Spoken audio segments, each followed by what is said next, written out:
Hello, and welcome to the latest episode of KRAD COVID Readings. I'm Keith R.A. DeCandido, and I am bringing you entertainment during our worldwide coronavirus nightmare by reading you works of my short fiction. Except this time I'm going to be doing something a little different. I'm going to be doing an excerpt from a longer piece of fiction. This shirt that I am wearing has the cover for the German edition of one of my Starfleet Corps of Engineers novellas. Starfleet Corps of Engineers was created by myself and John J. Ordover in 2000 to tie into the MS Reader that Microsoft was releasing at the time. We did 3 novellas, original ebook novellas that were done, published electronically originally as part of the MS Reader launch, featuring the Starfleet Corps of Engineers. Dean Wesley Smith, myself, and Christy Golden wrote those first 3 stories. And then in 2001, we continued the Starfleet Corps of Engineers series, Star Trek SCE originally, and then later Star Trek Corps of Engineers, as a monthly series of ebooks. Ebook novellas that were released once a month from 2001 all the way to 2008. We did mostly the Corps of Engineers. We also did a couple of original series and Next Generation miniseries as well before the ebook line was discontinued due to lack of sales in early 2008. This decision was made right before the debut of the Amazon Kindle. Timing, as they say, is everything. We had a really good run of stories, and this particular story that I want to read the beginning of, it's just going to be the first chapter, is called Here There Be Monsters, or as the German translation published by Crosscult called it, Achtung, Monster!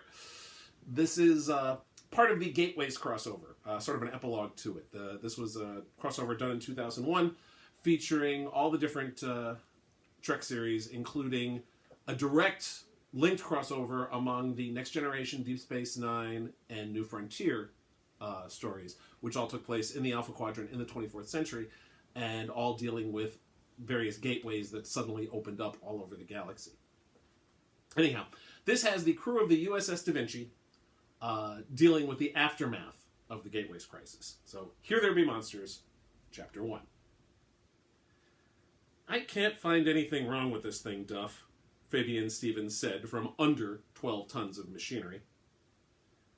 There's got to be something wrong, Lieutenant Commander Kieran Duffy said as he peered at his tricorder. I mean, it's not working. I know that, but everything here is checking out. Except for the whole not working thing, Kieran added dolefully. Fabian climbed out from the hatchway that gave him access to many of the critical systems in the Tellarite generator. Yeah, except for that. He wiped the sweat off his brow. I don't know, we've been running around like crazy people for days. We spent most of the last day repairing this monstrosity. I don't think I'd know a fried EPS conduit if I saw it at this point. Kieran smiled. What, you don't like dashing around half the galaxy, mapping gateways and fixing blown-out power systems? Over the course of a month? Sure. Over 4 days? Not so much. The captain wasn't kidding when he said this was going to be a doozy. Holding up his tricorder, Kieran said, well, in any case, these things don't get exhausted, and it says that everything appears to be functioning normally, too. Gomez to Duffy. Grinning, Kieran tapped his comm badge. Duffy here, you're back, Sonny. We'll be flying the Archimedes into orbit of Tellar within 5 minutes. So the comm relay's all fixed? Yep. Patty did most of the work by crawling around the thing's outer hull and replacing the burned-out relays. What I'm wondering is where the Da Vinci is. Kieran chuckled. Was wondering when you were going to ask. They found a derelict ship that apparently fell through the same gateway that blew out the comm relay you were fixing. The captain's towing it to Starbase 12. They should be back... He checked his chronometer. Actually, any minute now. Didn't realize how late it had gotten. How are you and Fabian coming with the generator? It's coming. Still haven't figured out what's wrong yet, have you? Kieran could hear her smile. You know me too damn well, you know that? He said with mock indignation. Do you want a hand, or would you two rather prove your manhood by fixing it yourselves without any help from us? Oh, a challenge! Fine. We'll have it fixed before the Da Vinci gets back. Really? Kieran could hear the dubious note in Sonya's voice. So apparently could Fabian, given the guffaw he was trying to suppress. Do you doubt me, madam? No, just wondering if you're willing to put your money where your foot is. Tell you what, when we have that overhaul at Starbase 96 next month, the winner picks where we have dinner. You're on, Duff. We'll see you in orbit. We'll be in orbit if you need us. Gomez out. Fabian frowned. She called you Duff. I thought that was my nickname for you. You take it up with her. Holding up his hands, Fabian said, No, thanks. I don't mess around with officers. It was Kieran's turn to frown. Fabe, I'm an officer. Fabian snapped his fingers. Dang. Keep forgetting that. He removed one of the panels from the generator. I gotta say, I was really worried there for a while. Gateways opening up all over the galaxy, fights breaking out, planets in danger. It was a major mess. I wasn't worried. Shooting Kieran a look, Fabian said, You weren't? Nope. Kieran said as he opened up another panel. They put Picard in charge. Yeah, so? As soon as I heard that, I knew everything would be fine. You're kidding. How? Fabian was looking at Kieran like he had two heads. Kieran opened his mouth, closed it, opened it again, and closed it again. Finally, he said, You've never served with Picard, have you? No. Then you wouldn't get it. He's just got this ineffable Picardity. When he's in charge, you just know that he's going to find a solution to the problem. Okay. Might I add, he did find a solution to the problem? True, Fabian said as he peered more closely at the circuitry he had exposed. Is that? Oh, no, that's fine. Damn. He closed the panel, then opened another one. Of course, he wasn't alone. As I recall, certain former crewmates of mine on Deep Space Nine did a nice job disrupting the gateways. For all of 10 minutes.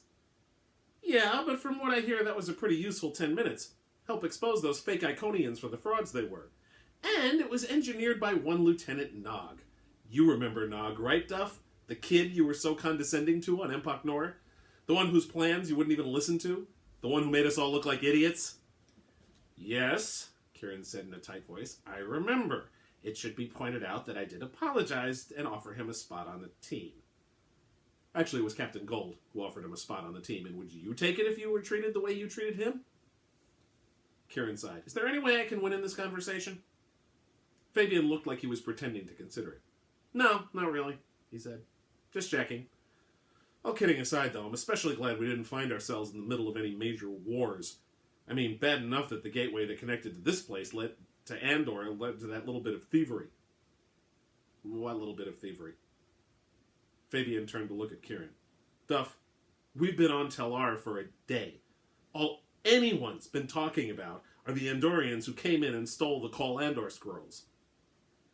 Kieran shrugged. It's best to just tune out Tellarites complaining about Andorians. You'll live longer. Yeah, good point. I was more worried about that nonsense between the Karian and the Deltians. Not to mention the Marcanians and the Aeron. Who? That couple of former members of the Thelonian Empire. Oh, okay. I don't follow all that post-collapse Thelonian stuff. I tried, but it just got too complicated. I lost track. Is Captain Calhoun still dead? As of this week, he's alive, Kieran said with a grin. Okay, just check. Fabian cut himself off. What is it, Fabe? You're not going to believe this. Believe what? I mean, you're really not going to believe this. Well, I certainly won't if you don't tell me what it is. This is really unbelievable. So I've been led to understand. You know how the gateway on Tellar started draining power from this generator? Considering we just spent most of the last 24 hours fixing the damage done by the power surge? Yes, I do know. Get to the point, Fabe. Well, when that surge hit, it knocked an isolinear rod out of whack. Not much. Only about 1 millimeter or so. So that's why this thing won't work. Yep. This entire piece of 12-ton machinery is dead because an isolinear rod is 1 millimeter out of alignment. Yep. Kieran hesitated. This is the part where I say, I don't believe it, right? Well, it would bring the joke full circle, yes. Sighing, Kieran put his head into his hands. I suppose I walked right into that one, he thought. Then he looked at Fabian, who was simply standing there. Fabe? Yeah? All we need to do to fix this is put that rod back in place, right? That's right. So, why haven't you? I was waiting for your order. After all, you are an officer, second in command of the SCE team, third in command of the Da Vinci, an all-around important person. I am but a humble engineer, a mere cog in the mighty wheel of Starfleet. I would never presume to circumvent the chain of command by proceeding without an order from you. Okay, it's official, Kieran thought. We need shore leave, and soon. The damned overhaul on 96 can't come soon enough. Mr. Stevens, he said in a mock formal tone. "Yes, Lieutenant Commander Duffy, sir," Fabian said in a like tone. "Would you be so kind as to put the isolinear rod back in place?" "Yes, sir, right away, sir!" Fabian saluted sloppily, then reached into the generator. 2 seconds later, the large piece of Tellarite machinery hummed to life. "Congratulations, Mr. Duffy," Fabian said. "It's a generator." "Da Vinci to Duffy." Kieran blinked. That was Captain Gold's voice. He wondered when they came in system relative to when Fabian found the rod, mainly as it would determine where he and Sonny ate on Starbase 96 next month. "Go ahead," he said, tapping his comm badge. "You two finished down there yet?" Just done now, sir. And Commander Gomez and P-8 Blue are in orbit." "I know, the Archimedes is docking now. I need you two up here, pronto. We just got a distress call from Meglin." "Oh, God," Fabian said. "Not the Andrasi again." No, it's actually another gateway problem, and they asked for us specifically." "Well, nothing like gratitude," Kieran said. "We just need to tell the Tellarite authorities that their generator's finally up and running, and then Diego can beam us up." "Good. I'll let Corsi know we're pulling out as well." "I'll just thrill the heck out of her, sure. I'm sure, sir." That is the end of Chapter 1. If you want to find out what happened on Meglin, you can either buy Here There Be Monsters as a standalone ebook online, or there's a compilation we did called Some Assembly Required, which is available both in print and as an ebook.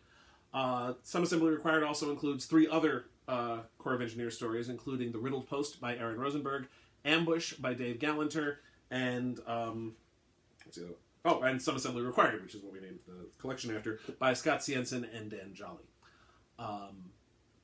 And you can read the rest of the story there. I had a lot of fun with that one, as you might have guessed. And the Corps of Engineers was great fun.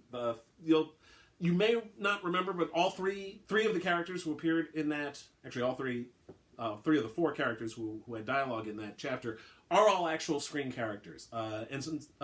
Commander Sonya Gomez first appeared as Ensign Sonya Gomez in the Next Generation episodes Q Who and Samaritan Snare. You will probably remember her as the one who spilled hot chocolate all over Captain Picard.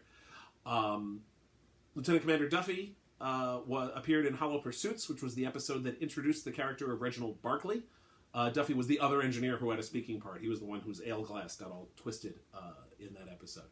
And Fabian Stevens appeared in the Deep Space Nine episode Starship Down, where he served as one of Chief O'Brien's engineers on board the Defiant. So that's all we have for this one. Please subscribe to the YouTube channel and click on the little bell so you can get notifications when I upload a new one of these. Please check me out on the web at DeCandido.net, my blog at DeCandido.wordpress.com, and please consider supporting me on Patreon at patreon.com/KRAD. I've got a whole bunch of new content that's going up over the course of the month of May. So this is a great time to support the Patreon. We've got we'll have new TV reviews, new movie reviews, and new vignettes. So do check it out. Thank you very much, and please stay safe.